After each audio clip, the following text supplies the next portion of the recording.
I think, okay, so we have had every single member of the damn squad on, but now we're giving a little shine to the Godfather himself. You've heard it before. You've heard whispers of this. You've maybe heard it in the community. The Godfather. The Godfather. No, the Godfather says this. We have the 3DMJ Godfather in the house today to talk everyone's favorite topic. Yeah, even you powerlifters. Don't lie to yourself. Getting yucky, getting aesthetic, just looking proportioned, tanned, and downright aesthetic. Yeah, I mean, this is a man who's been lifting since I was 3 years old and competing since I was 10. More importantly, he's been a person who's gone through epochs in his lifting career, just like anything that lasts a lifespan for many of you, dear listeners, who might be younger than as long as he's been lifting, or even younger than as long as he's been competing, which is 27 years. As much as you've changed, so has Jeff's relationship with the iron and with competitive bodybuilding. So a lot to be learned. And I think especially important is one of the reasons why I have a tremendous amount of respect for Jeff is that he is someone who really embodies experiential learning. He's someone who is present, reflects, changes one thing at a time, and has great consideration for what am I currently facing, how can I change it, and what might I modify to do so. And then he changes that one thing, assesses it, and then goes with it with no expediency. It's something that he considers greatly, tries multiple times, and when he lands on something that is a change, it's often for the better, and he's continually improved throughout his career. And I think that's something to aspire to for any bodybuilder. And he's a great example of how the false dichotomy of experience versus science is truly just that, a false dichotomy. Because what is often masquerading as experience in kind of the online blogosphere, kind of meme representation of what we think bro science versus science is essentially just mimicry, copying what the most popular strength athletes and bodybuilders do at a societal level, having thousands of novice bodybuilders and powerlifters, recreational or competitive, just trying to do the thing that the current hot topic lifter is doing and applying it to their own life, and then just following the winds of change, hopefully observing, but typically not very well. And honestly, not even establishing these anecdotes that they're borrowing from others in any kind of logical way or any isolated way, or as a way to fix something purposeful, but rather just because that is what they think they are supposed to do. On the other hand, Jeff is basically creating this ongoing case study of one, which has led to continual improvement because he is actually experiencing things. He is the embodiment of experience and creating trial and error, basically applying the scientific method to his own training. So anyway, beyond that, there's just a ton of wisdom in this episode, and it's a true honor to have my colleague Jeff on. This episode is just a perfect excuse, Eric, for me to reminisce about my favorite time period, and that would be July 2019 at the River City Royal Rumble Classic, where, Jeff, you were there. You saw how, let's be honest, Eric just dominated. I don't want to say it wasn't even close, but it was beautiful to see. And what I remembered, actually, what was also impressive, I saw Eric preparing for a show, competing. Then afterwards, the level of discipline that he had, his ability to handle other people's shit and not lose his shit considering how low calorie he was very impressive. But my boy, Mr. Jeff Alberts, was also there just crushing it, kind of preparing, doing his thing. You had, was it tuna and pita bread? Was that the mixture that you had going on that you brought with you? What was that, Jeff? You got good memory. If it was tuna, then memorable. It was definitely the sweet and spicy tuna packet. Yeah, that's what I'm talking about. With the whole wheat Greek pita bread. Yep, that was it. No, see, you know what's sick about Jeff, real quick, before we open it up, is you could just tell when someone's about that life. It's kind of like when you see a real G roll up and they don't have to say anything. There's subtle signs that if you could pay attention, such as, once again, you know what you want to eat, you're bringing it, it's low key, it's understated. Also, we have to talk about my favorite muscle group, calves. It's like Jeff's just wearing, shorts and shit. It's like I can just tell he's a world-class bodybuilder just from the calves. So it's like nothing needs to be said. You don't have to say like, "Hey, Jeff, do you compete?" You just know. You know what I'm saying, Eric? I've been knowing what you're saying since I met the man in 2009. Yeah. So so my good friend and I would say my longest workout partner, Adam. Shout out to Squizzer, if you know from the old bodybuilding.com forums. We competed together in the NGA California in 2009. Jeff did as well. And Adam correctly predicted that he would win the overall purely by seeing the man in sweatpants and a sweatshirt and only seeing his forearms. And I think later maybe in shorts and seeing his calves. So Adam called it because he had the sucked up face, but still he had the Popeye arms and the downright blasphemous to Omar Isuf calves. And he wasn't wrong. He went ahead and won the overall. And he's done that numerous times since then. So yeah, 100%. That's just because I had 20 years on you at that point. Yeah, that does tend to help. So on that note, dear listeners, some of you may be in your mid to late 20s. If you are 27 or younger, guess what? Your age is equal to how long Jeff has been a competitive bodybuilder, not even lifting weights. So your first show, Jeff, when was that? That was in 1993. 93. And when did you first become an iron pumping lad? 1986. I was 14. It was 8th grade. And I ventured into that just because home life was a little bit unstable. So it's kind of my outlet. Like I pulled down an old plastic weight set from the garage that my stepdad had tucked away, put it in my room every day after school. I just basically go in there and hibernate and get away from the life stressors. And I just got hooked ever since. And I haven't really stopped since. So here we are, this is my 35th year. So But Omar, before we keep talking about me, one more thing. you go ahead, go. So Eric at the River City, like I literally had to tell him, dude, can you stop talking and worrying about everybody else? Because we need to get you peaked and ready and pumped to go. So that's just the big heart that you got as far as making sure that everybody's taken care of You good? for yourself. It's like going around like, you good? It's like, bro, this is your show. This is your moment. No, but you're good, right? It's like, bro, just step on stage. I'm like, come on, we got to get you pumped up. Let's go. You know, cool. That was a really great experience, by the way. I was really, really happy that you made it out, Omar, and it was awesome to have Jeff and also Brad help me out. Yeah. It's just a really well-ran show, so big shout out. And interesting fact, so the two gentlemen who were in my class for the bodybuilding division, they both went on to win pro cards, by the way. So one of them went on to compete in men's physique. He did both in that show, and he's now a men's physique pro. And then the other one is also got his pro card in bodybuilding. So I technically beat two pros when they were both, not in peak shape. So I snuck them early in the season before they then got to a point where I would prefer not to face them. Let's put it that way. But yeah, that was a really fun event, and I was honored to have you both there. Jeff, when you started on your very important journey, first picking up the iron, I made an important turn in my life around that same time.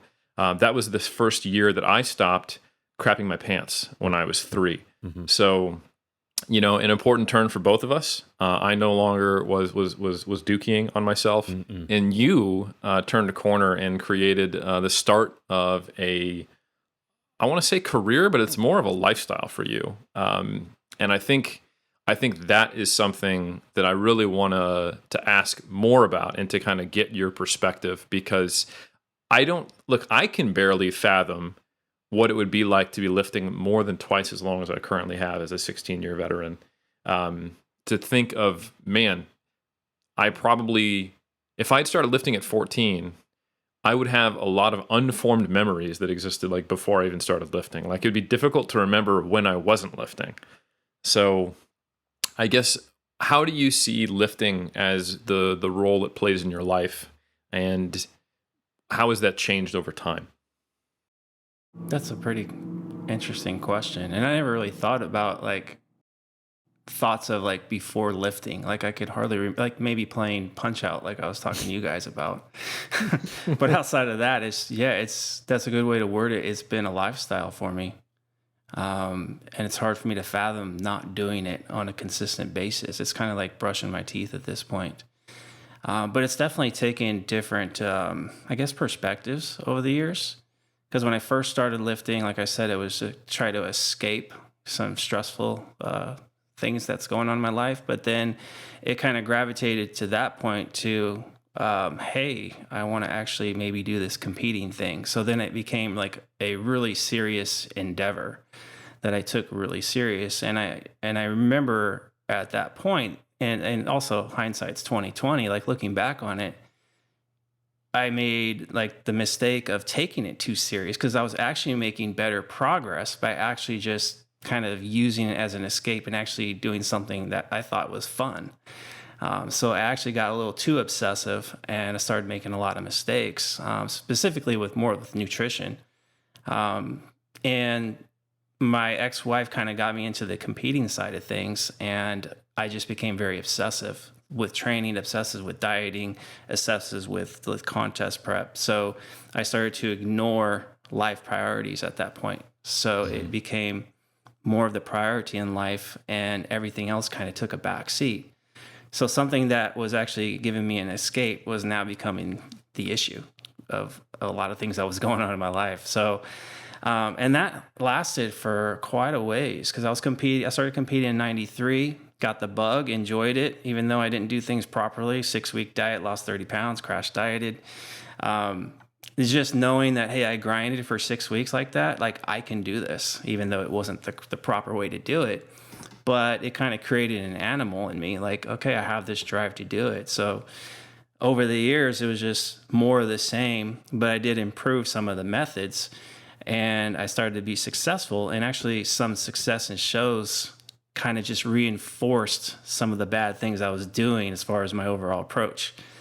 So, I mean, I can go on because this went on for years, but it wasn't until I met you, Eric, and Alberto and Brad and everybody else at 3DMJ. Like, you guys saw a lot of positives. I mean, like, hey, this guy's got some jacked forearms and calves. Like, he kind of knows what he's doing here. But then once you guys got to know me, you're probably like, oh, shit, this guy's got a lot of flaws that, he can basically needs to let some of the walls down and humble himself a little bit and learn, better ways of doing things.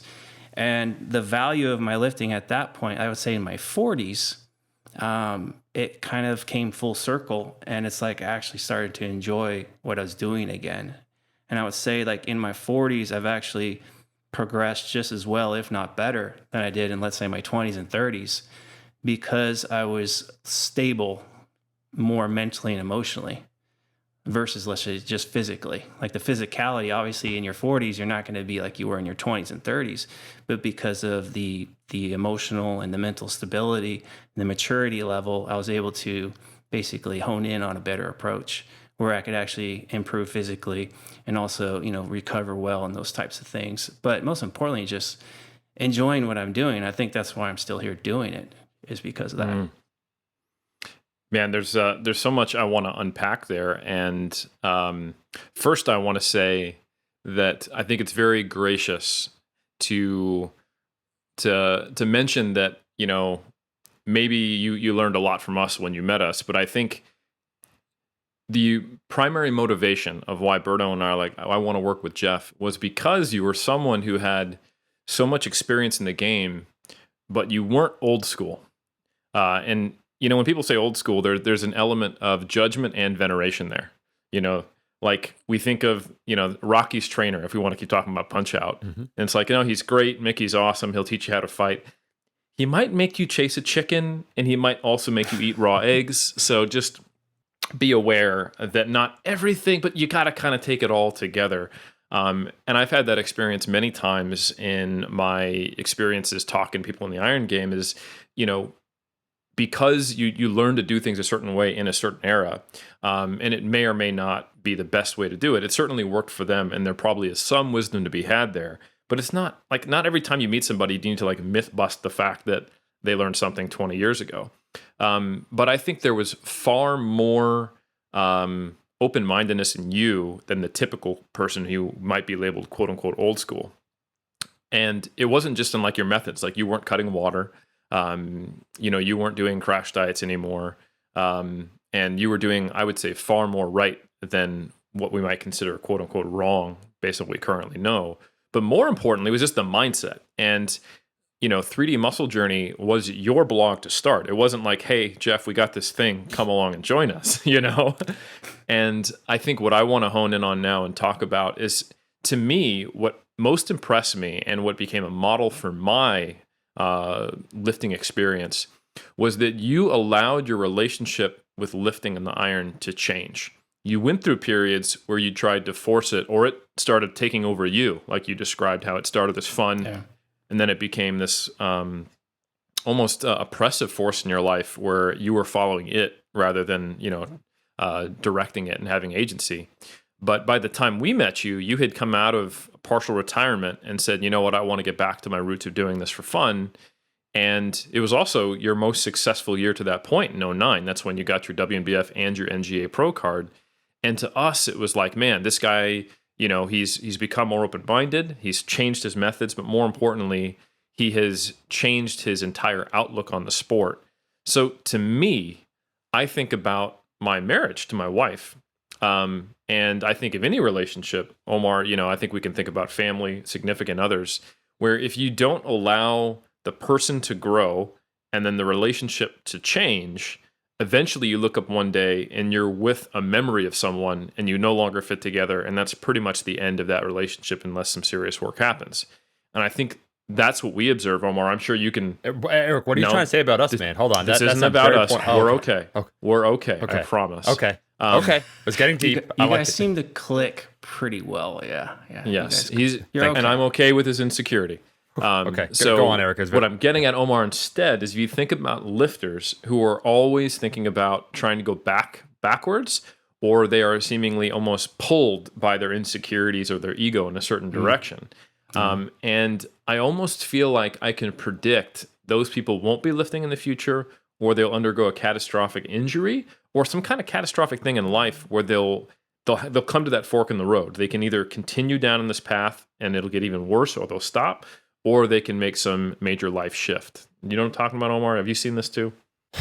Eric, 100%. And I'm going to flip the question back to you, gents, because you're the veterans. And I think the young whippersnappers are going to need to hear this, that essentially for a lot of people, they think I need to be doing more, like more sacrifice to make more gains or to get more results. The old gods must be appeased. I need to make greater and greater sacrifices. It's kind of what you're alluding to, Jeff. It's like, okay, I got to a certain point here by doing this amount. So if I double down my effort, if I, are more committed to the iron game itself, I have less time for other people. What turned first as an outlet is now, my drive, my dedication, my passion. It's all consuming. If I dieted down X amount, if I go to Y, which is a step further, if I eat even less, I'll get even more shredded. And actually, there's been almost a resurgence. And so I want to flip it, Eric, back to both of you, being, veterans and coaching a lot of people. And I think we had a discussion, very quick, a tangent, myself and Jeff Nippard.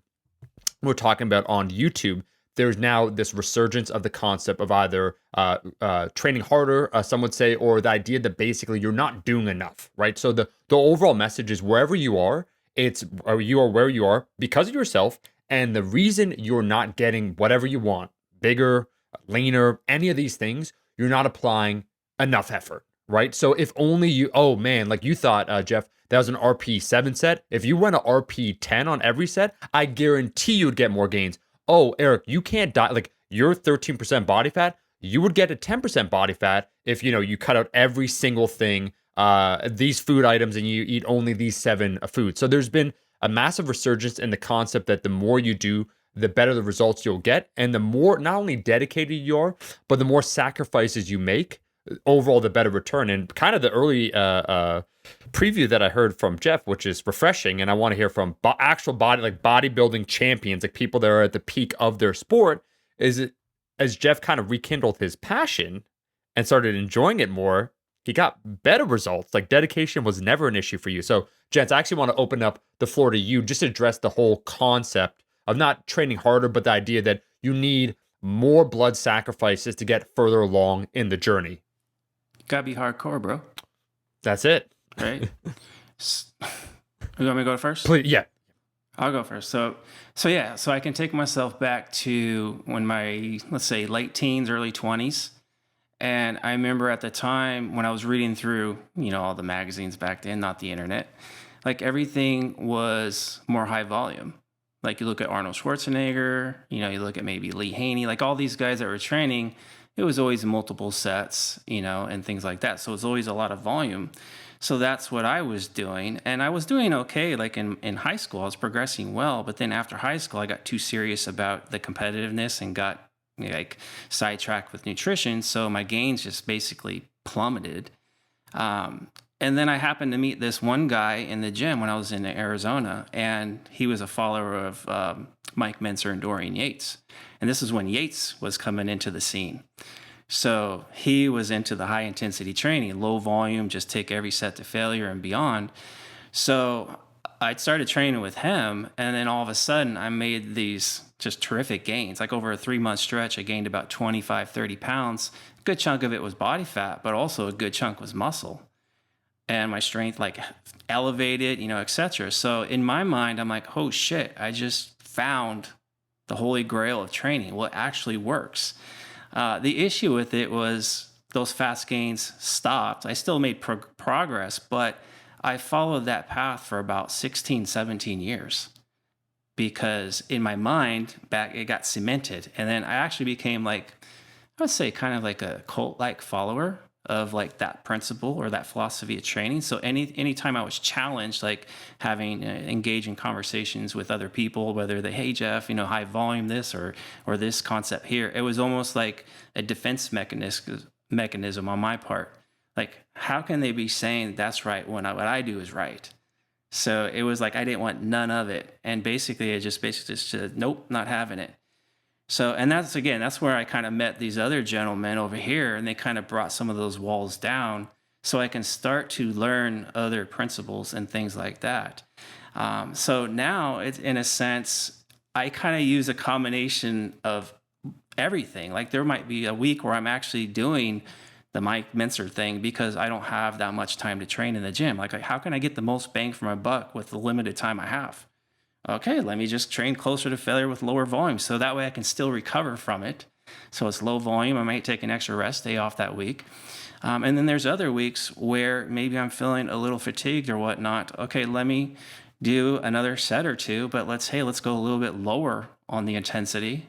And I always ask Eric these questions in our meetings. Hey, if I'm doing 3 sets at this RP and I'm doing 2 sets at this RP, what's going to be better? And he'll like give me a spiel, but in the end, it's almost like can't really quantify it. So to me, it's like it's more about training principles and basically kind of seeing like training itself as different tools that you can use under specific contexts. So I do a lot of interplaying with my own training as well as with my athletes that I coach because it's not a black or white endeavor.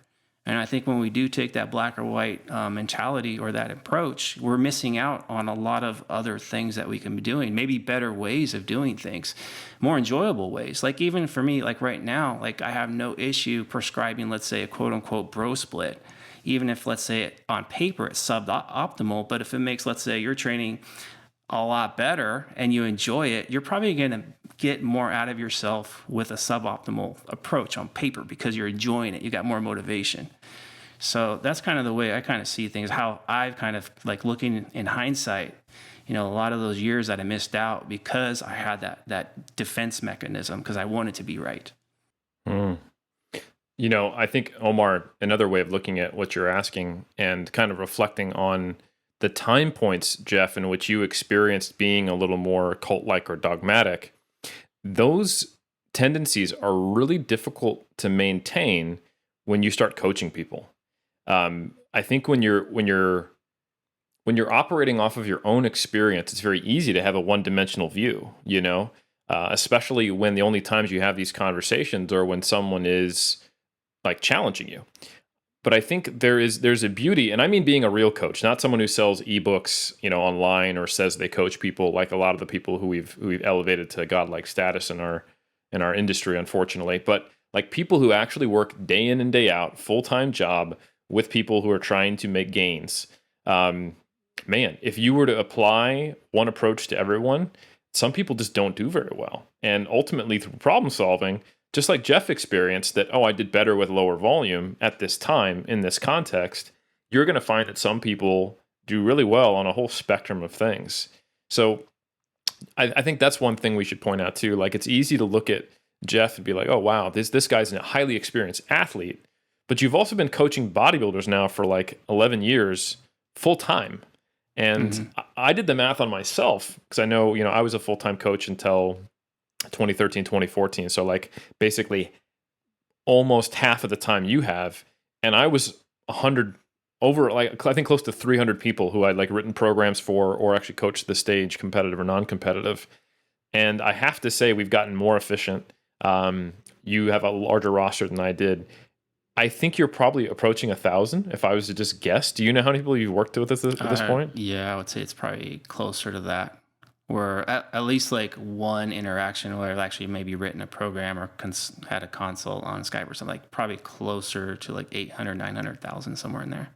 Yeah. So how much has that influenced your perspective on this kind of discussion? Oh my gosh, because it's all about context. It is. It's all about individual context. Like we can look at like the general guidelines, which you definitely help with, and I use those guidelines. But it's always in the context of, can I actually apply these things with this specific person under their specific context? Like you can write someone a program, for let's say 4 weeks, 8 weeks even. 2 weeks into it, you're like, oh crap, I actually have to overhaul it or change a bunch of things because now all of a sudden this person went from working 40 hours a week, now they're working 60 hours a week.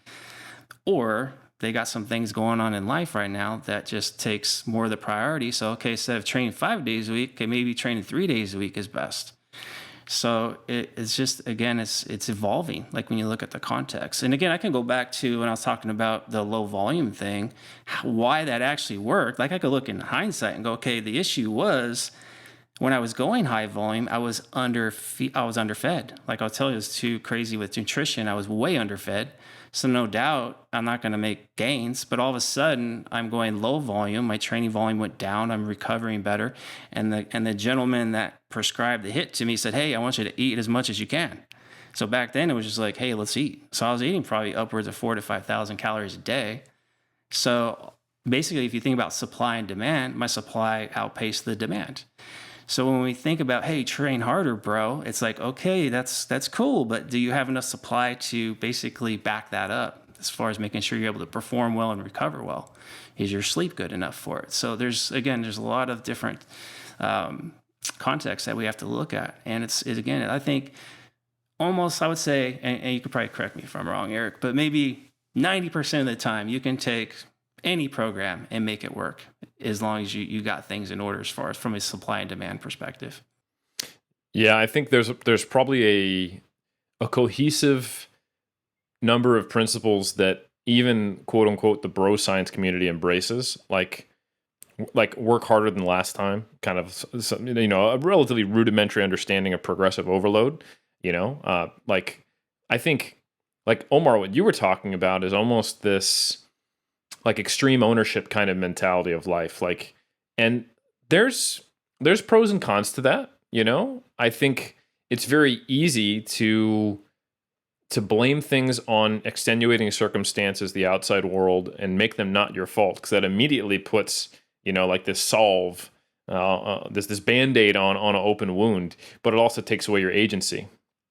On the flip side of that, though, is if you pervert that to the point where like literally everything is a direct result of your efforts and there are no genetics, there are no limitations, there is only who works the hardest without any respect to environment, nurture or nature, really, when you think about it, then yeah, you can get these messages of everyone should be doing more or harder, regardless of the fact of whether you're currently overtraining or, as you put it, Jeff, there's a misbalance between supply and demand.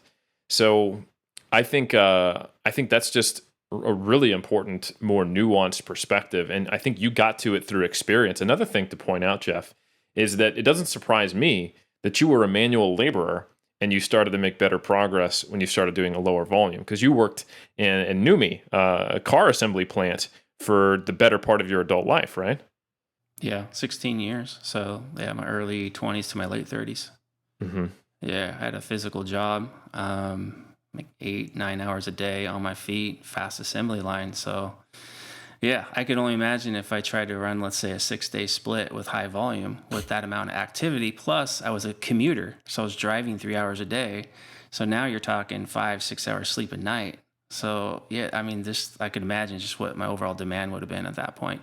Plus, let's just say life itself, like my ex-wife and I, it wasn't the greatest marriage in the world, so there was some stressors there. So you add another layer of demand there. So I think, without really knowing it at the time, like that low volume 3-day training split per week was actually pretty ideal for my circumstances. I'm sure I can go back in time and make things a little bit better with the knowledge that I have now. But yeah, I think at the time it was thankfully ideal.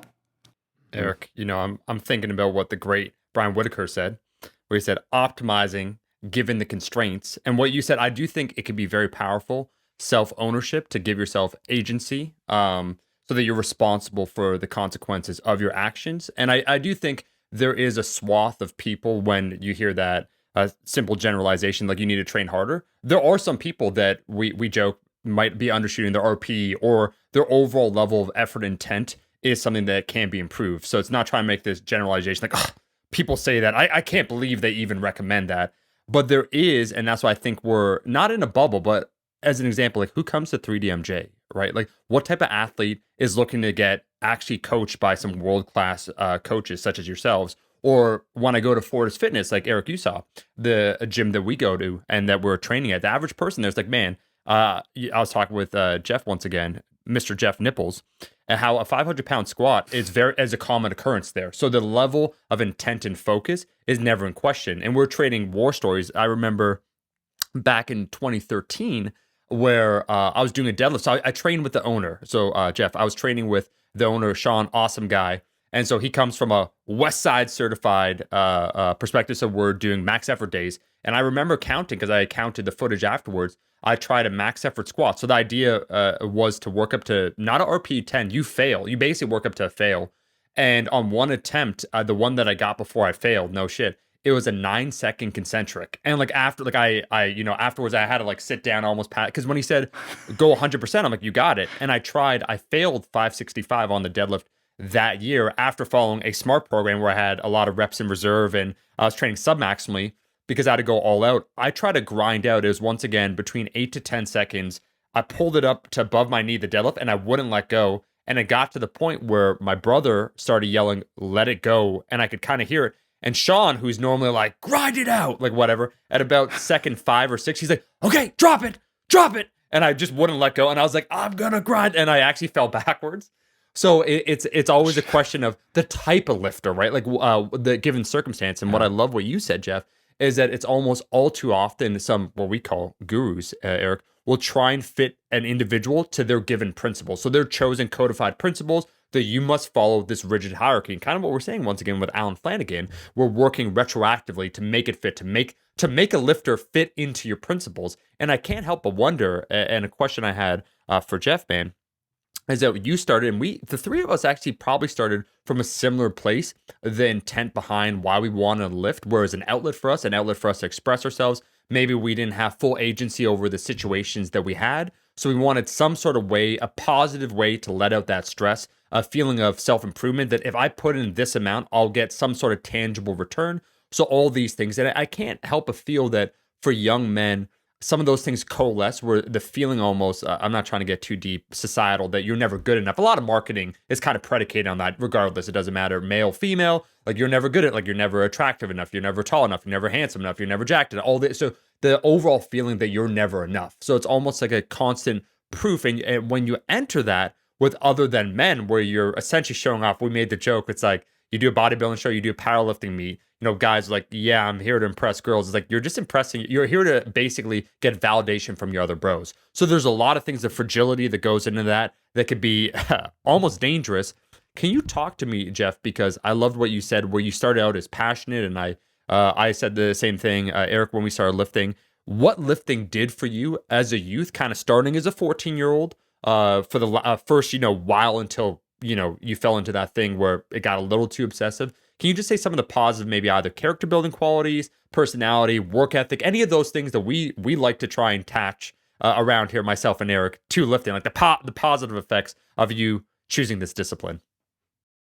It was definitely a confidence booster because I knew I had the work ethic from the start. Because like immediately once I started lifting, I was developing these little tiny muscles. Like, oh, that's cool, and I was actually getting stronger. And then as I got into high school, I was like bench pressing like 330 pounds at a body weight of 165. Like pound per pound, I was the strongest one in my school.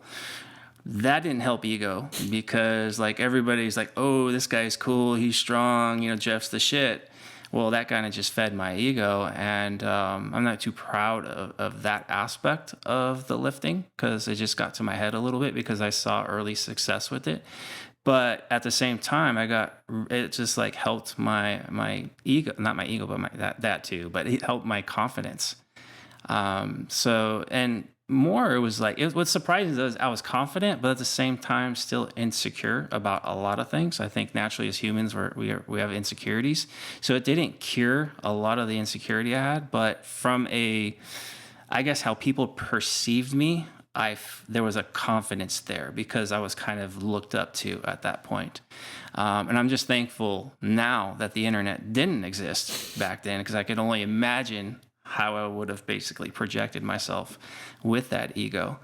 And in a sense, that didn't help my cause as far as broadening my education with lifting because, again, people were looking towards me as an authority, and I had no business being an authority because I wasn't very knowledgeable, but because I was like that big fish in the little pond there, it just inflated my ego. So that kind of held myself back. From actually becoming not just a better lifter and bodybuilder, but actually a better human. Right. This makes me think how every sword has two edges to it, right? So like ego versus confidence. And I was thinking back to the whole extreme ownership thing and how we mentioned it could be very positive and giving you agency, Omar, but also can be a tool for judging others and giving them inappropriate prescriptions, right?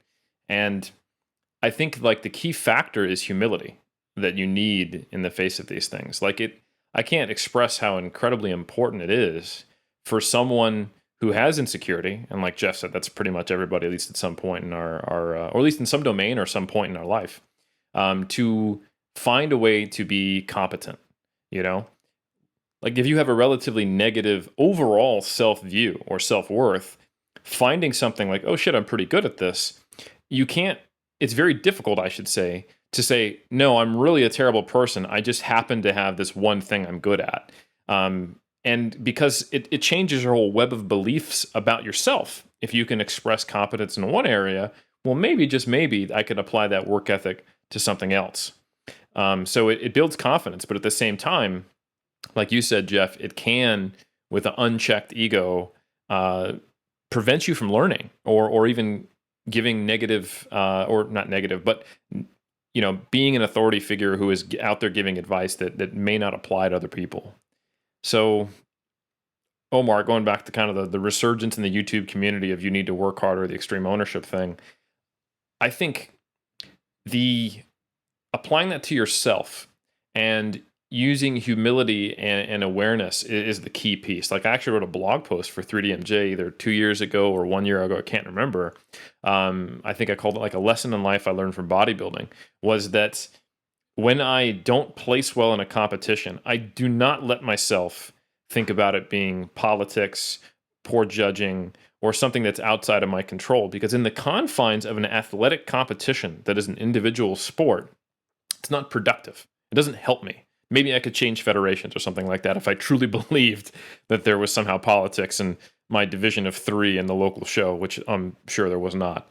But if I can convince myself that it wasn't my fault, then I have no motivation to change anything. There's no ability to learn from it.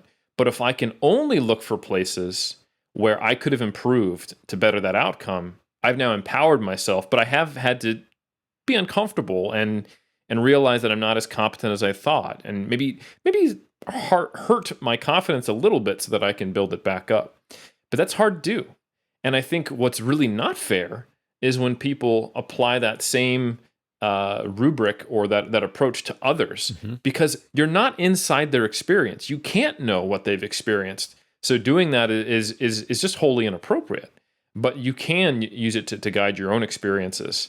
And I think, what I wrote in that blog post was that I am acutely aware that our environment shapes our opportunities. Like if you and I were in a third world nation, there would be no iron culture. We might not even have internet access. It doesn't mean that we didn't, do the right things and put forth effort and schedule things and use our networks and our previous experiences to create iron culture and have it be a good. It just means that, of course, the environment has an impact. So it's that element of humility that's there where I can have agency, I can drive myself forward, I can always push myself as hard as I can, but that I can't know other people's experiences, or I can't have a crystal ball and know what it would have been like if I was somewhere else. Because I think that's really the only harmful piece.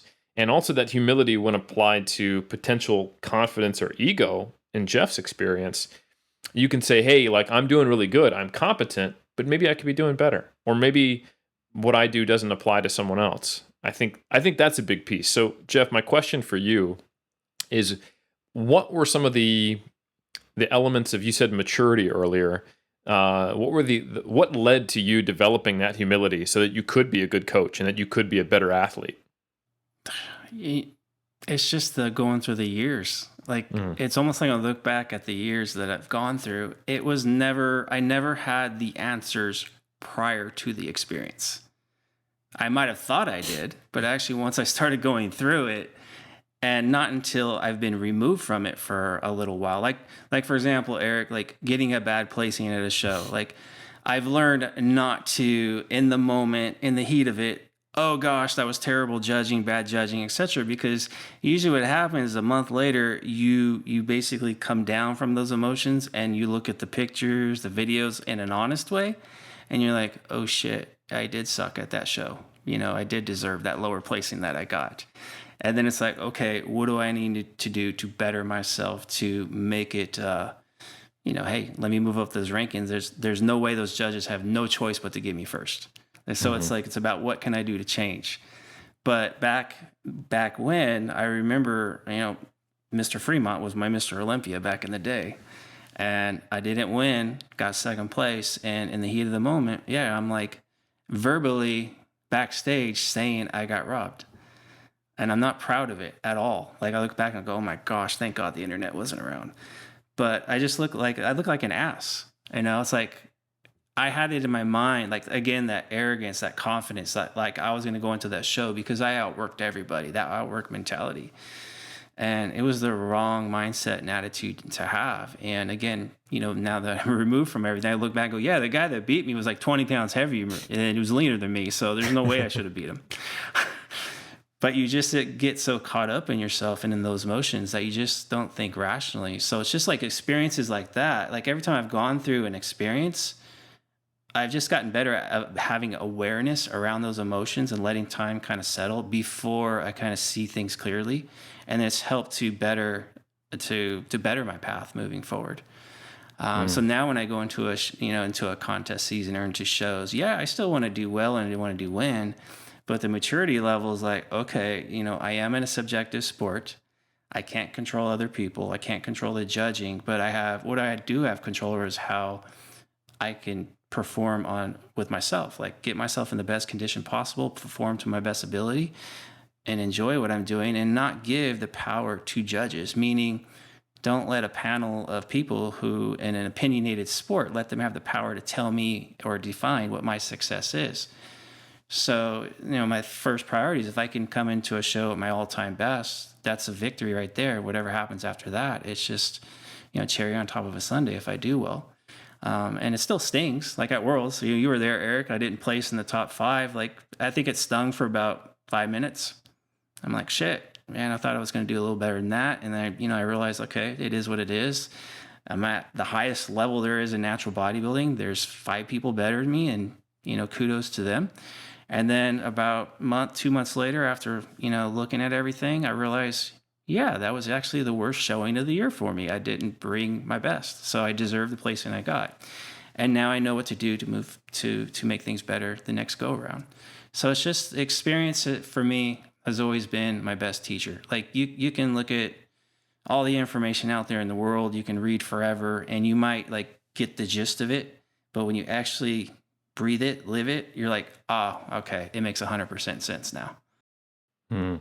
You know, I'm reflecting on what you're saying, and I'm thinking of how experiences have changed me, and observing them in you versus the way you describe you were before you met us.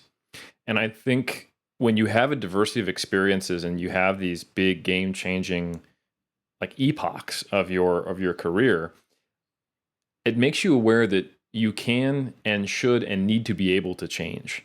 And I think for me, what that's done is I try to observe my emotional response instead of letting my emotional response become me.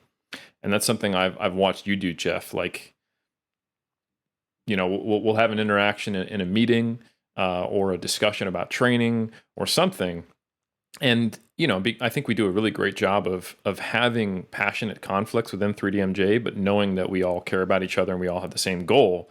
So those conflicts are purposeful. And we hold that true when we're thinking and we're having these interactions. We're, of course, sensitive to each other's emotions. But I can tell when, you know, like let's say one of us says something and you have an emotional response and you don't just respond. Like you sit there, you think about it. You know, maybe one of us checks in like, Jeff, what do you think about that? And you're like, I need to think it over. And I think that is a sign that's I think the marker of when I look at my life at the point when I thought I was an adult and when I was not.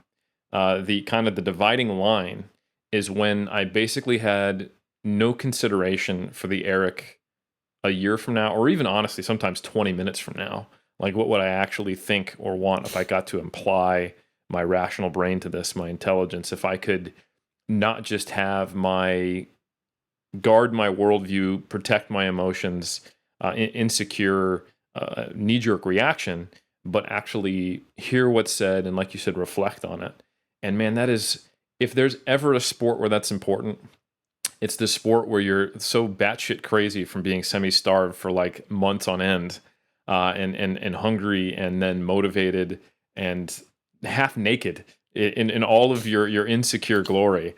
If Well, you you can't think learn about that, it, you're whew, putting like sometimes like 2 years of planning into one day. And then to feel like, okay, I put all this hard work into it. I've game planned. I've had a solid off season, did everything I was supposed to do. Now I dieted for 9-10 months. And on this day, I expect to win. And then the judges gave me a third. Like, how did that happen? What's wrong with them? So it's easy to get caught up in those emotions right in the moment because you have so much invested into that. And it's hard to see clearly. Like, I think every one of us that has competed in this sport has probably gone through that at least once, the majority of us.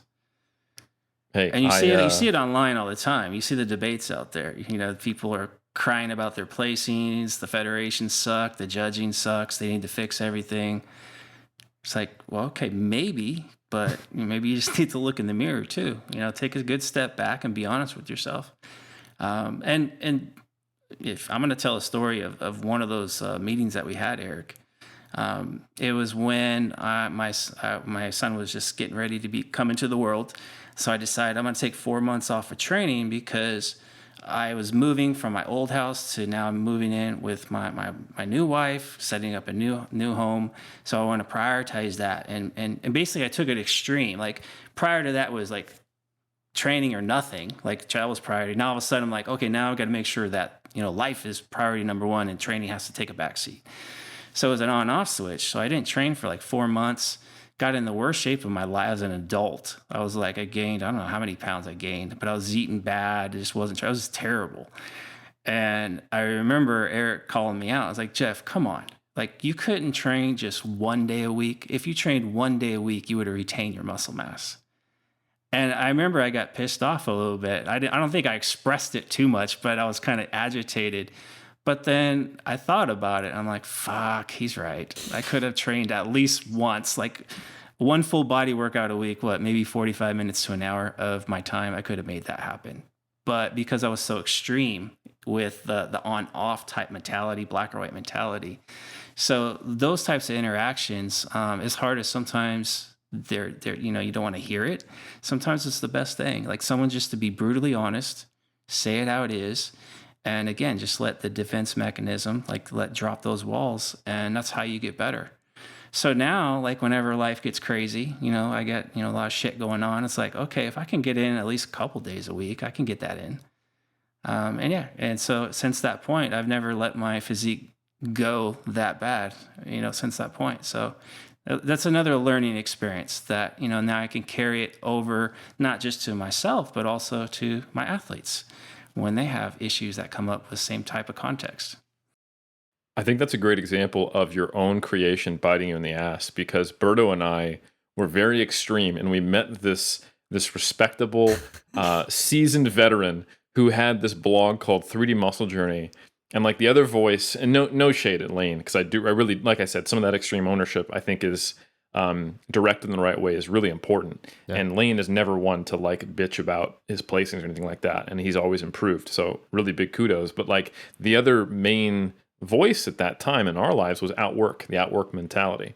And also, to give even more credit to Lane, that's primarily applied to yourself. Right. But like you said, Omar, there's a lot of less positive versions of that out in the world. So anyway, Alberto and I were on like the all the volume, all the hit, all the frequency, outwork game train.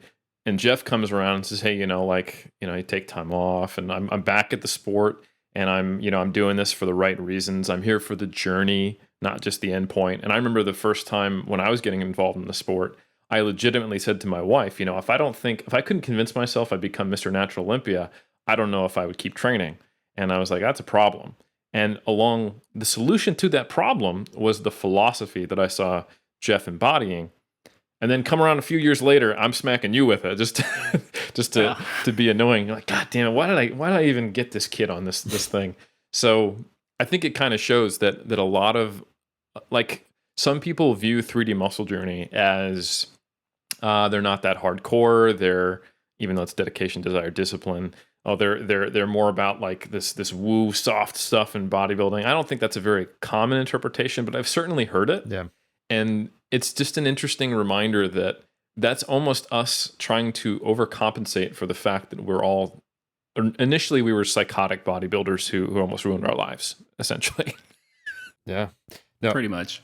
What I wanted to say just real quick, you're talking, Eric, before about kind of reflecting versus reacting. And I do want to talk a little bit about this camaraderie that I'm hearing and that 3DMJ exemplifies. And I'm going to make a positive generalization here, but I think, Eric, I've come up with the composite of my favorite type of lifter to lift with. And it's essentially usually a natural bodybuilder, someone that probably has that foundation, but who also likes to get stronger. And I'm going to go off on a wild tangent here. Like I said, positive generalizations, dumping a little bit on powerlifting with love, because that's my base. Those are the homies I hang out with all the time. But I think training with Jeff Nippard recently, training with you, training with others, there's the basic human concept of moral reciprocity, which I call complement reciprocity, meaning that I think there's almost a shared understanding that occurs because of the shared suffering and trauma that one must go through in bodybuilding, meaning the amount of discipline it takes, self-control, some qualities that I think straight up some strength athletes, you definitely need the passion. You need the fire inside of you week after week to show up, trying to hit new numbers, the daunting task where you fear the weight. Like, am I even going to get the weight up? But there's an added complexity, I think, when, as you said, Eric and Jeff, dieting down, where now it's starting hormonally, it's starting to mess with you. You're having doubts. The subjective nature of bodybuilding, where you almost need to be tethered to some sort of rope of foundation, which is your support system. You have a group of individuals. So it's like a shared understanding, it seems like often, and that's why I'm making a positive generalization here, in bodybuilding, where it's like, I got you, you got me. So when we're lifting, for instance, Jeff, to give Jeff some massive compliments, I come from kind of the reverent, subversive, not even quite bodybuilding, but kind of like F all these people, where in powerlifting, it's sort of, the idea is, hey, you don't try and kill me and I won't try and kill you. But if you try and make a move against me, I'm going to bury you right now. Like, this is my turf. This is my zone. I've heard so many people claiming so many wild shit, like the joke myself and Mike make, as the guy said before a lift, he started yelling, "I'm a god among men," right? And he was just like getting hyped up, getting in the zone. And these aren't uncommon because I think there's a certain level of your ego riding in that specific moment, the adrenaline where you're trying to surmount something, where really all these things manifest itself. So in powerlifting, there is the yes, we'll spot each other, we'll do all these things, but this is my time to shine right here. Whereas in bodybuilding, it's like 95% of it's like, hey, bro, that was a good set. Yeah, no, squeeze those, but no, you got three more. It's not like you got three more, loser. You know what I mean? It's like, no, bro, you got like, let's go. Right there, there's not that almost self-hatred. And I'm not saying it doesn't exist, but I'm saying that it's now becomes enough of a common occurrence for me and some of the lifting partners I've had that there is something beautiful, at least in a portion, let's say, of natural bodybuilding bros that also like training for strength. I want you guys maybe to open up on some of that. Is that a incorrect, massive oversimplification, generalization I made? What are some of the camaraderie aspects that maybe some people from the outside superficially, when they just hear about the competition, because maybe in bodybuilding competitions, people, because once again, you're half starved when you enter the stage, your immediate reaction might be a little bit more temperamental, perhaps than a powerlifter, but the actual week to week training and even the check-ins from some people, like when you're lifting together, hey man, that was a great session. It's like, as opposed to, we joke, Eric, the average powerlifter post I see on Instagram, here are the 19 factors why shit didn't go my way today. I was like, wow, I don't know if this is extreme ownership or you're just complaining, but like, this needs to all just stop right now. So I guess my question when I ask as an outsider, and so this is an outsider peeking in, what is the foundation you think of some of that camaraderie that sometimes occurs, let's just put it that way, within the natural bodybuilding community, to make it really specific so I don't oversimplify, if there is one? Jeff, you want to start or you want me to start? I can start and you can probably clean up some things. But I think like the most favorite times of my bodybuilding journey has definitely been when I was prepping with these guys, back in 2011. That was like the first season after we had just met and formed 3DMJ. So it was like that first season we were all prepping and there was that camaraderie, like checking in with each other, helping each other out with sessions. And even if we weren't training together, physically, we were definitely there, like, online supporting each other. So that for me was like just added fuel of fun in a sense. Like I was still highly competitive, but because of that camaraderie, I was actually enjoying the process a lot more. So it's just like human nature. You share like that's why I got married, right? You love your partner. Hey, you're sharing life. It's the same thing with me with contest preps. And my early days, it was very solo, very isolated because the internet wasn't around. And the atmosphere for me back then was I'm training in the gym and the only people you see is maybe a couple of local competitors here and there.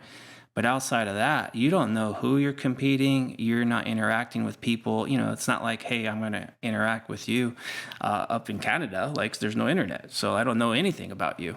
You're probably never going to ever meet me, or even go to a show I'm competing at. So it's very isolated through like an entire contest prep. So you go 6 months of preparation. You don't know anything. You show up to a show. You don't know anybody there. And it's a very competitive environment backstage, like edgy. And I used to compete in a lot of NPC shows. So the mentality there, and it seems to be still somewhat prevalent now, it's that competitive, hey, I'm going to beat you, that type of mentality. Whereas in the natural bodybuilding scene, years later when I started competing on that route, because of the internet, because people were more in tune with each other, like when you get to the shows, like everybody's supportive because you've endured basically the same things. You've all suffered the diet. You've all trained hard. So it's more like a supportive environment. And I remember me and Eric backstage, and he was super talkative, like super nice. And I remember my ex-wife, did you meet anybody nice back there? I'm like, yeah, there's this guy Eric, but man, he talks a lot. But he was just like, hey, Jeff, are you on the forums? I'm like, what's a forum? Like I had no clue. So even up until 2009, it was more like, hey, I'm wearing sweats and baggy pants. I'm training like that. It's hardcore. I get to the show. Like the only thing they saw was my forearms. Like I kept covered up because that was just how my environment was. And I didn't know any better at the time. But now, prepping with that camaraderie, I was like, man, I missed out on a lot. So I think the thing that I've learned in 2009, like Eric said, was like when I prepped with that season in mind, it was more like, hey, I'm going to enjoy what I'm actually doing. I'm going to enjoy the process. And I'm going to go to these shows. I'm going to meet people. Because before it was just like, hey, I'm going there to win. I'm going to win a pro card. I'm not talking to anybody. So it just, in a sense, by letting down that guard and just kind of opening myself up to the thought of, hey, let's actually meet friends and have that camaraderie, I wouldn't be sitting here talking to you guys. Because I'd still probably be wearing baggy sweats trying to beat my competitors as opposed to actually enjoying what I'm doing. I love it. Yeah, I agree with all that. I think You better. We're in this gang together, Omar, boys. That's right. Omar, I would say I think there's a lot of diversity and experience here. Some of it's real and some of it's perceived.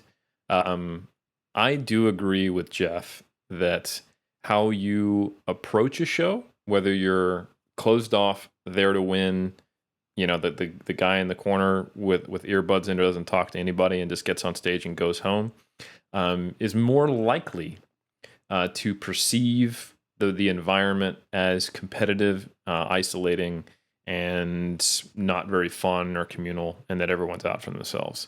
I think, and this isn't an introverted extrovert thing. I think if you go there and you're looking, you're smiling, you're present, even if you're not interacting with everyone, but you're not just all in your own head thinking about winning, you can be that that lurker, but who maybe is able to see those positive interactions. So I think that goes into it. I do think I've done only one NPC show. But I've been to a lot of NPC shows as a spectator, and I've also been backstage at a ton of natural bodybuilding shows, multiple federations, different sizes, all the way from your local show where they bring shop lights all the way to world champs and traveling for it. So in general, I have found that the natural bodybuilding community is a lot more communal. I think it's because it's smaller. Yeah. And I think it's probably, and I don't want to throw shade against our enhanced brethren and sisterin, but I do think that when you start with the premise of I'm pretty much comfortable, or at least I want to compete in an organization where we're comfortable with anything that will help me win, versus an organization where they go, let's draw a line in the sand. Let's all agree that that's too far. You're more likely to have more people who are not just there for the competitive purpose. Don't get me wrong. Natural bodybuilders are really, really competitive. But I think because it's a smaller community, they have a shared sense of values, and they have drawn that line in the sand. It does often have that mom and pop feel, and that it's that kind of inclusive tribe, like you've talked about, Omar, when it's a smaller group of people with similar values, they're much more like, hey, we want to grow this. Yeah. I would also say that the bodybuilding contest prep forums were a super cool, unique place from the mid 2000s all the way to the early 2010s when I was there, where it was just super, super supportive, and it was mostly natural bodybuilders, but not all. And I think that was something that Alberto and I carried into 3D Muscle Journey. I think it was a good complement to some of the philosophical underpinnings that Jeff had. And I'm really proud to say that I think probably the biggest accomplishments is not that we've had, world champions and a ton of pro cards and all that, but more so that I think we brought what was a minority community and an outlook in the bodybuilding community and made it something that's a fully viable and visible option. And I think that resonates with the people it does, and we welcome them with open arms. And I think it probably has positively impacted the sport, not to pump us up too much. Now, the only thing I will say, Omar, is I've actually experienced strength sport to be almost ubiquitously positive. Now that said, I've never gone to a purely equipped meet. I've never been to huge enhanced like multiply competitions or anything like that, but I have only experienced powerlifters, strongmen and women, Highland Games, the very limited amount I've done it, and the athletes we've interacted with, and this continues with Iron Culture. But for the most part, I find strength athletes, they're the type of people who will cheer you on if you getting your third lift means they're placing second. It changes like a little bit in like IPF worlds and like really, really competitive environments, but but not nearly as much as I think some people would expect. I will say, and I apologize, weightlifters, but weightlifting is a little more cutthroat at a certain level. Maybe that's because it's an Olympic sport and there is selection and you are representing your country and it has a little more kind of a high performance official sport feel. But that's the only exception to that rule, and I don't have a good explanation for why. Well, Eric, what I just wanted to say quickly is, one, I think I've been very privileged in the sense that it's been through your window. So I basically get a front seat to the best experience, rose-tinted glasses to experience natural bodybuilding. Like the show that I went to, the people that I'm with, like think I'm with you, I'm with Jeff, I'm with Brad. Seeing through that perspective, the people that you introduced me to, Alberto. So I'm getting kind of like the creme de la creme. So I should preface that. And I'm going to swing in favor of the powerlifting boys and girls for a second. I do think one of the issues is scalability. Exactly what we're talking about. Tribes, small tribes intuitively know that in order for them to succeed, we need to work together. So, hey, you're new here. I got you. Don't worry about that. And that slowly disappears as it scales up, as you get a larger and larger community. And I think, while natural bodybuilding has gotten more visible, I think the amount of people that have started doing powerlifting over the last 8 years. I forget the numbers of the USAPL lifters at nationals and the total membership. It like at least 10 times, an absurd amount of growth. And with that growth, there are some growing pains. And I have seen from, let's say now 2012, so almost it'd be 9 years ago in January, joining Fortis, the quip side, the untested side, the tested side, what that started in, like the people, it was very mom and pop is what we said, to a lot of like young guns kind of coming in and yelling, they do a single and they yell like the record is mine and like just like slamming the weight down, and all those kind of memes that you think don't exist, you only see on the internet, but I've totally seen in person, which is not an accurate representation of the whole. And I do think there's so much beauty inside of strength sports. So talking about strongman, like training with Alan Thrall, training with Joey Zatmary, training with my boy Sal and Mike, those are some of my favorite training partners. So I think it's almost, I was coming from the side of convince me, meaning not with natural bodybuilding. I was like, okay, like I don't really know anything about this. Here's kind of my preconceived notions, and to have some of them pleasantly challenged in a positive way. I'm like, oh shit.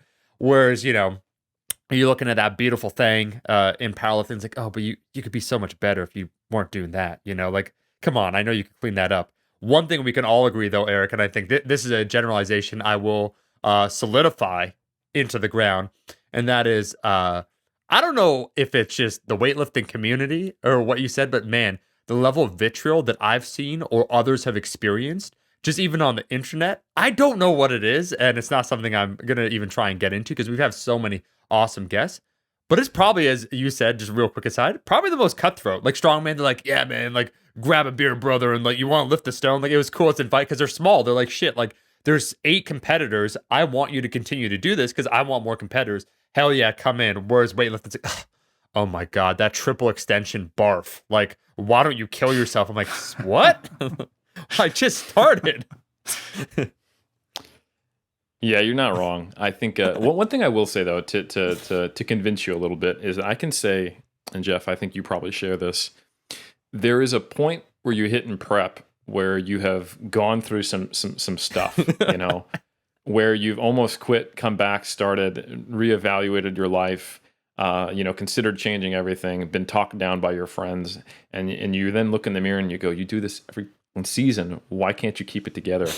That when I see someone else get on stage and go through the full process, and they're also in reasonable shape, and especially if I'm in the midst of that as well, it eliminates so much of any potential animosity that I might have had for that person or judgment or anything like that. I want to just like reach through and be like, good job, bro, or sis, like fist bump, So I think if I'm backstage with someone and we're able to see into the depths of each other's pain, it crosses most other potential boundaries. If we disagreed on things, like I do think there is a level of shared camaraderie via suffering. I don't know. Am I wrong, Jeff? No, I think you're right. I mean, when you see someone who's like 5% body fat, you're like, okay, I know what it took to get there.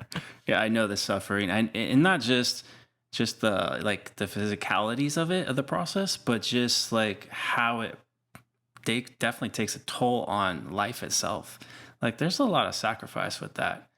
So I respect it. Like anybody who's on stage, regardless if they're 5% body fat, 10, maybe a little out of shape, they have their own story, their own journey, and there's going to be hardships along the way. So you have to respect anybody that's on stage.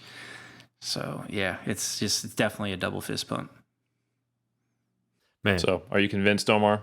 So yeah, I'm, as you said, you're prepping me, Jeff. I'm getting prepped slowly. Eric said no sooner than 2026. He said also your calves will be ready by then. Your calves will be ready by then, right? Jeff, I'm hoping. I'm eventually. I think if I just get the right angle, I've heard it's all about angles and lighting. I heard actually on Instagram, it's training helps too, Omar. What? Yeah. Yeah, it's Jeff. Are you experiencing this interference? I've heard, according to the internet, it's not how much muscle you have. It's merely angles, lighting. You haven't improved in 10 years. It's all just those two things coming together that create the physique. So I've keep been telling doing that him for 35 years. Yeah, we're just better filters on Instagram, bro. That's all it is. I have a question then for both of you guys, and Jeff, maybe to kick it off to you, man. But you basically were alluding to the fact, and this is wow, so many full circle moments for Iron Culture. I'm not sure what episode it'd be, Eric, but when you overviewed the psychology, the study about young kids that had to draw, those are just passionate about it, that stuck with it the longest. The idea when you tied it to some sort of external reward, that it dampened it, they adhered to it less. Jeff spoke about rekindling the passion being one of the essential qualities of training, not 5 years. Like, I wonder in the comments, maybe people say, will say if they're on YouTube, how long they've been lifting. I'd probably say over half are probably approaching the 10-year mark, 15-year mark, 35. You're in your 35th training year. Man, that's legendary. And when I say I look up to people like you, Sean, same idea, the owner of Fortis, where he is 55 and he's been training since his 20s. So let's say give or take 30 years. And you just see, compared to the average 55-year-old, the virility he has, just everything, like his face, like there's a glow to him because he still loves what he's doing. Like he's living his dream, living his truth, so to speak. But he's never lost for him that essential passion of, I would say, overall self-betterment being the catch-all. Can you describe what that means to you, finding your passion or being tied to something that allows you to continue for this long? Because at a certain point, if it was just about, yeah, man, I want to get jacked, it's like, what you do for 35 years. So what is this thing that allows you to anchor yourself to lifting and continue to do it and derive fulfillment from it? It's simple for me. It's just love of process. Like, I love the process more than the progress itself. And I think initially we all start out with chasing progress because we all want to go from point A to point B. I can confidently say I've been at point B for a while now. So now I'm like, okay, there's no point C. I've been training for almost 35 years. How much more progress am I actually going to make? I still feel like I can. Otherwise, what's the point of training, right? So that's what keeps me going, is like, yeah, I'm chasing progress, but I love just what it does for me more than just from the physical standpoint. It's still my hour escape for the day. Like, I'm still going to go in my garage and train for an hour because I love how I feel while doing it. I love how I feel after. You feel like you accomplished something. Even if numbers don't move up, well, shit, there's people in the world that can't train. Like, they just can't. So I still am fortunate enough to have this body and it's capable of moving heavy things. So that right there keeps me grounded. But yeah, I got to a point, I think it was 2002, when I had a pretty successful contest prep in a sense. Like, didn't cheat on my diet, not at all the whole time. Like, it was the only prep where I can say I did everything correctly as far as adherence. And I came in second place. I emotionally reacted. I got robbed. I got screwed. Brad still thinks I got screwed. But anyways, I didn't win and I got depressed from it. So I didn't want nothing to do with competing. I remember having a conversation with my dad after that. I'm like, this is dumb. I'm like, I'm putting myself through all this to get screwed. Like, what's the point of this? I'm just beating myself up for why? So it was just a dark place. And it took me a few years to get out of that. And it wasn't until that 2009 season that's where I was like, you know what? I'm getting the itch to do it, but I don't want no part in doing it like I did before. I didn't want winning to be the main reason I'm doing this. So I'm going to do it for the love of it, for the process, to meet meet new friends, meet people. So it just changed my total approach and mindset around what I was doing. And I don't think I've lost that to a degree. I think I've lost it a little bit maybe in 2017. I was like, oh, I'm going to go to Worlds. I want to win and all this stuff. But I quickly snapped out of that. And last year when I competed, the reason I did 7 shows in a year, and I don't recommend anybody doing that, it was because I was loving every second of it. Like every show I was doing, I was actually just in the moment, just really loving it. And that's why I still want to do it, heading into 2021.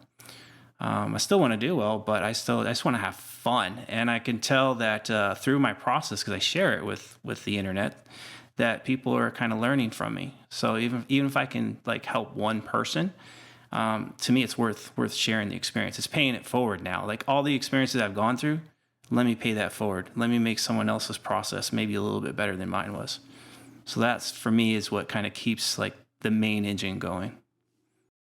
Jeff, I'm glad you told the story of that 2002 gunning for the pro card, traveling across the states to compete in Texas, if I recall correctly. Yeah.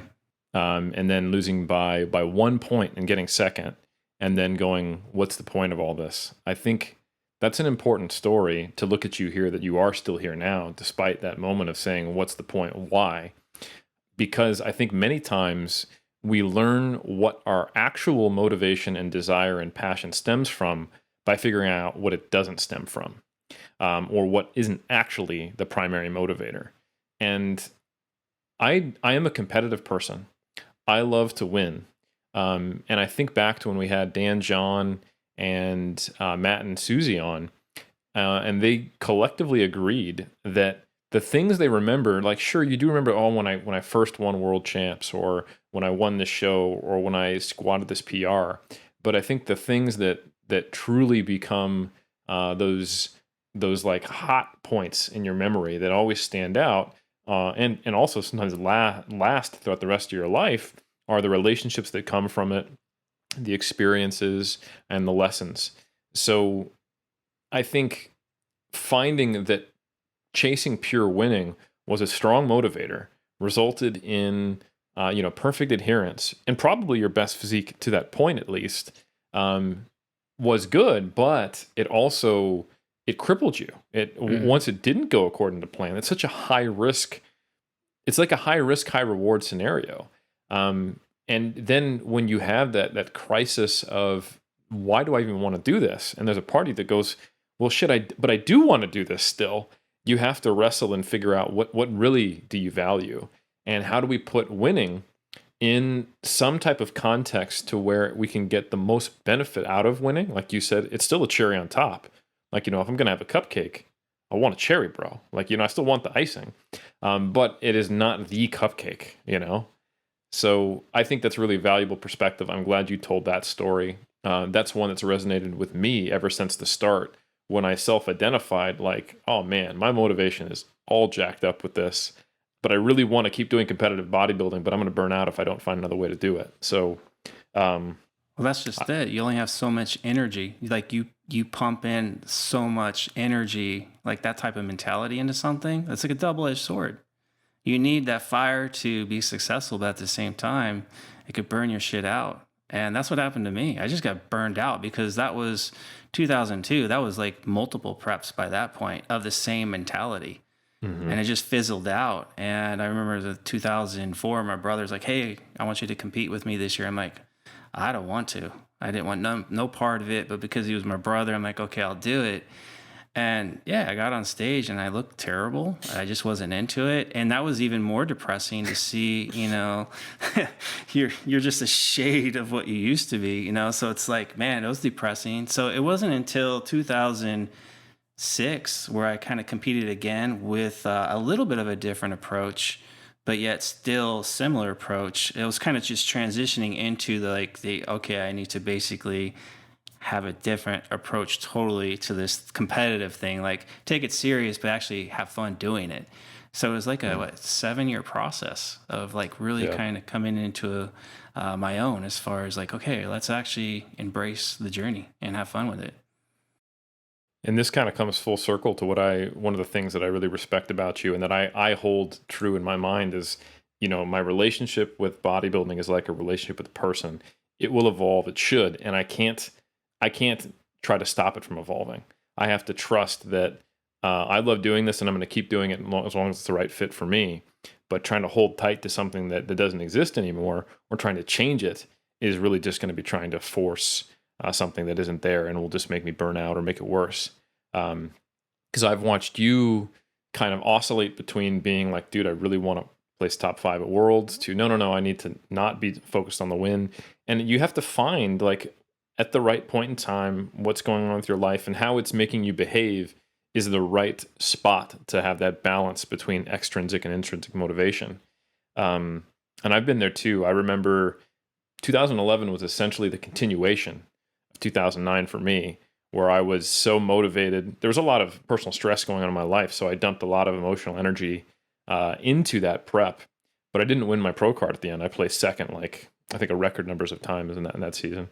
And then 2011 was pretty much like, all right, I need to recover. I need to try to get some size. I'm going to get right back on stage. And then as soon as I won an overall, I was done. I couldn't even make it another, I think, 7 weeks to compete with the whole team. And I don't think, like, I definitely planned to wait till after my PhD to get on stage. But I think even if there wasn't a PhD, I would have found some other reason not to, because I was that burnt out from those 2 back-to-back seasons. And even within 2019, I had that similar experience where I was just having fun. It was all good. And then I got really, really motivated about the idea of winning. And it sapped a little bit of joy from me in the moment. And I had to kind of recalibrate. So I think that process of observing, reflecting, and recalibrating, I personally directly attribute that to learning from you. So that's something I'm really thankful for, of you being in my life. That's really deep, huh? Man, that's, I guess I got to say, I appreciate that. Thank you. And I'm glad that all those screw ups I had throughout my career helped you out to not make so many screw ups. That's a good way to put it, I guess. You're just front loading the mistakes for us all, Jeff. Thank you very That's much. It. Getting deep with 3DMJ. You thought we were just going to talk about training, but we go 3 steps deeper, Jeff. You know what the story it is for me, Omar, is like, I always do things correctly without knowing the whys. It's not until after the fact. Like Eric will say, oh yeah, we learned this through the research. And I go, oh yeah, I did that last season, but I don't know why. I just stumbled upon it. Yeah. And I was doing it because it made sense. Yeah. That's been the story of kind of how I've grown up in bodybuilding. And just in the trenches learning and prodding along. But now I don't probably a good ending point, right? Like I don't regret going through all that, because I know, looking in hindsight, if I know what I know now, I would have done things a lot differently and I would probably had earlier success. But I kind of see it as I'm very thankful I went through that, because now as a coach, like all those experiences, all those lessons, that's basically going to the next generation. And if we look at like natural bodybuilding, even I'm not a powerlifter, I don't know anything about powerlifting, but I know you guys talked about how it's grown over the last few years. It's the same thing with natural bodybuilding. It's because of the podcasts that you guys do, the podcasts we do, all the experiences that we've gone through. We're just basically paying it forward. So it's just it's elevating the whole community as a whole. So that's what I really enjoy seeing. So that's why I don't have any regrets for all the screw ups I had. I will say, and I think that actually brings up a really, really good point, and something I also respect you for, Jeff, is that, the typical conversation of its experience, which sometimes people derisively call bro science, nonsensically and terribly, versus science is actually bullshit. Because most of the time, what people, when they think, no, I don't want to follow that science, I want to just use experience, they're not using experience. What they're doing is copying other people who have achieved a level of success. It's actually mimicry. And they don't pay attention to their individual response. They're just doing what some insert IFBB pro or elite total powerlifter does, or what the collective community has just kind of said is good on forums, regardless of actual experience. So we're all doing pause squats now, right? Okay, I guess, sure. I mean, it was box squats last month. It was pause deadlifts last month. Why are we doing that? I don't know. We're all on a low carb diet right now. Why? I don't know. That's because what everyone says we should be on. And it was high carb and low fat not too long ago. That's not experience. That's fads. You aren't watching or experiencing anything except for what other people are doing. Jeff, what you've always done, and when you say you stumble on these things, is you keep everything super consistent. You're highly structured. You're probably diagnosable with OCD if you've ever seen this man's house. But the benefit of that is that I know that I had to shave before I came on. I'm like, shit, I'm on that podcast. That's a good podcast. I gotta make sure I'm clean cut. Got to show up. We've got a video component, right? So you're always someone who your exercise performance looks the same. There's only like 8 foods you like, so your nutrition looks very consistent, right? Your step count's always within a couple hundred, and you don't like to have unexpected things come and knock you out of your routine, and you thrive in a routine, and that's also a really good proxy for having a controlled environment for making a change. So when you go, Eric, I want you to write this new program for me. We change some things. I know that we're going to see the effect of that program, or when you go, right, I want to try refeeds. I know we get to see the effect of refeeds. Or when you go, you know what, I was on low volume for too long. I want to try more moderate volume. We get to see the effect of a volume increase without as many confounding factors as most do. That's experience. And it doesn't surprise me at all that you've got continually better over time because you're actually experiencing things. That's the definition of experience. Well, it's also key though is you're aware of the experience. Like some people just go through an experience, but they don't assess it.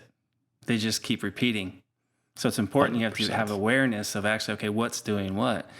So, I mean, I remember going through some contest prep and getting in pretty good shape, but I'm like, what if I dieted, let's say 3 months longer? I just lived this lifestyle for 3 more months. What would happen? I would only get better. I'd probably get leaner. So it's like, okay, just extend the diet out longer. So I stumbled upon like these extended preps where everybody thought it was crazy. What, you're prepping for how long? And they're like, you're going to lose muscle mass. But I was like, well, it kind of makes sense. If I extend this out and I diet less assertively, I'll probably retain more muscle. And that's what happened.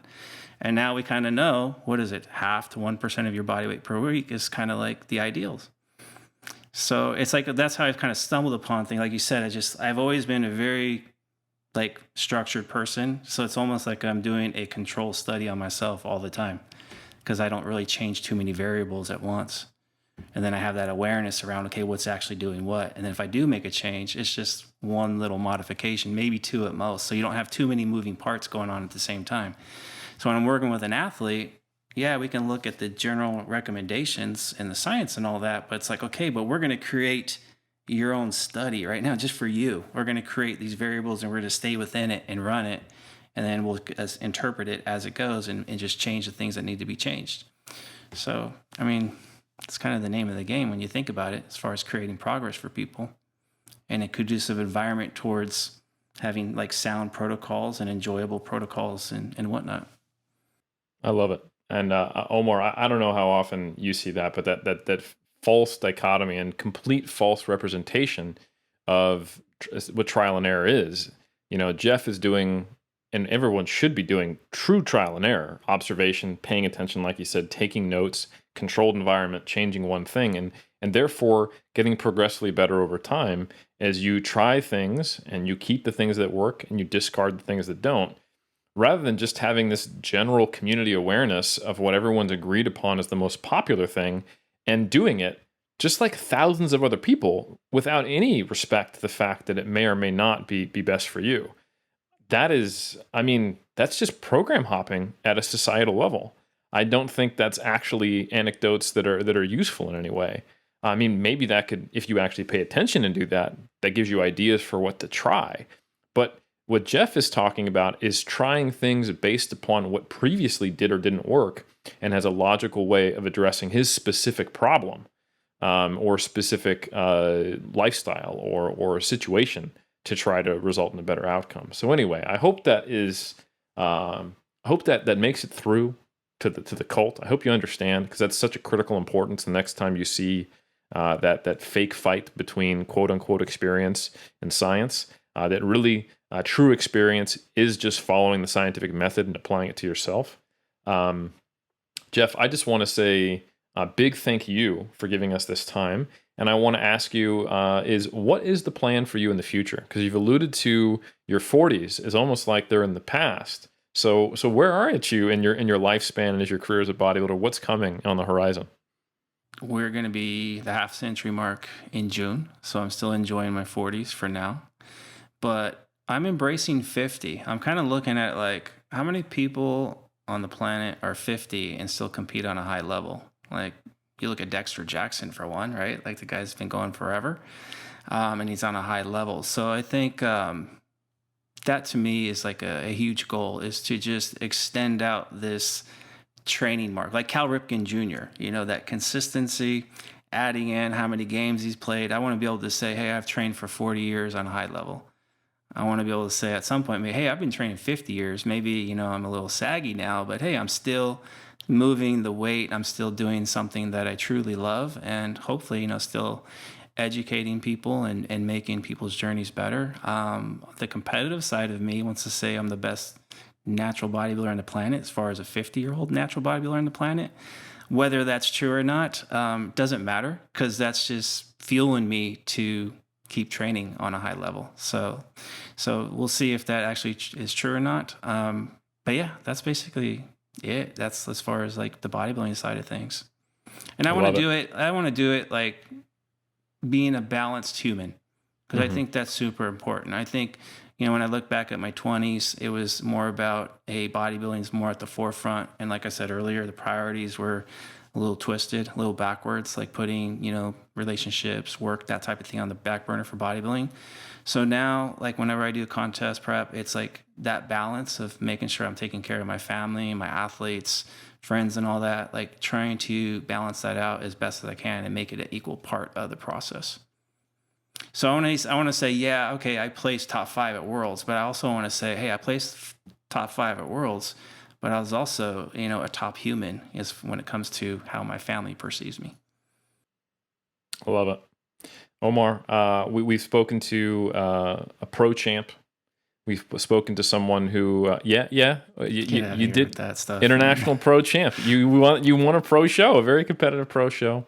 Talking to 2014 WMBF World's 4th place finisher, multiple pro card holder, the progenitor of 3DMJ, with the Godfather himself, now looking to be the best 50-year-old on the planet. And if he doesn't achieve that goal, he's going to quit and never lift again. That's what I learned from this interview. So amazing. That's it. So, Omar, the next day, that's it. I'm done. That's it. Done. It's going to be a competitive punch out on my phone and Peace nothing out. else. Yep. But in all seriousness, I really appreciate your perspective, Jeff. I think there's a lot everyone can take from that. And I think you paying it forward is a fantastic example of how we keep making the spirit of bodybuilding something that enhances life, a message that lives on. Naturally enhances with life. that, naturally enhances life, correct? Unless you decide, to be enhanced, and then we still hope that it enhances your life, Right. Unnaturally, but in a positive way. Right. I think one thing that will also continue to go on every single Monday. Why don't you tell us what that is, Omar? Whew.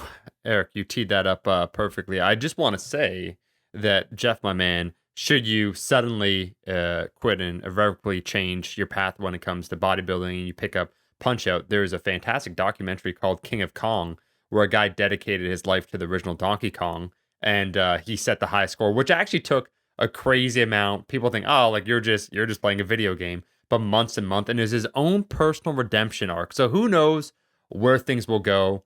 We have spoken to the 3DMJ Godfather, and in ways, you're kind of the progenitor, Jeff, man. Like the John the Baptist, the voice crying in the wilderness, forging the path ahead, doing the damn thing, and then people retroactively saying, oh, okay, these are the reasons why. And to pass that down to the next generation, I can't stress how important that is, because if it was up to just the bros 10 years ago when I entered first the scene and I was lifting, the amount of bad information that got passed around for a squad to roll up deep the 3DMJ crew and be like, nah.